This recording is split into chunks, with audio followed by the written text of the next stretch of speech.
તો રાજુદાનભાઈ, તમે ઘણી બધી વિગતો આપી અને ખાસ કરીને લોકોને જે પરેશાની થાય છે એ સામાજિક પ્રવૃત્તિમાં સ્વાભાવિક છે, સામાન્ય લોકોને પણ એમાં પરેશાની થતી હોય છે.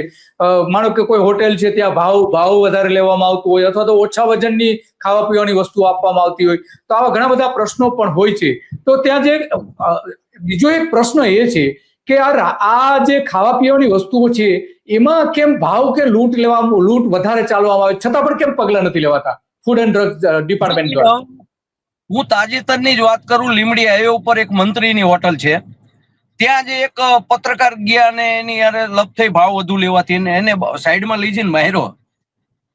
એટલે એવું નથી, આ હોટલ વાળા જે કઈક છે એની પાછળ રાજકીય વ્યક્તિઓ મોટા હોય છે, ગુંડાઓ હોય છે, અને તે ભાવ વધુ લે અને નાના માણસો હોય કે ફેમિલી હોય કે એને એની સામે સામનો કરવાની એની શક્તિ નથી, કારણ કે એની સાથે કોઈ તંત્ર મદદ જતું નથી પોલીસ જતી કે નથી કોઈ જતું. એટલે આ પ્રવૃત્તિઓ તો જે લાયસન્સો ધરાવે છે એ કરી રહ્યા છે ભાવ વધારાની નામ. તો ત્યારે વહીવટી તંત્ર ક્યાં જાય છે?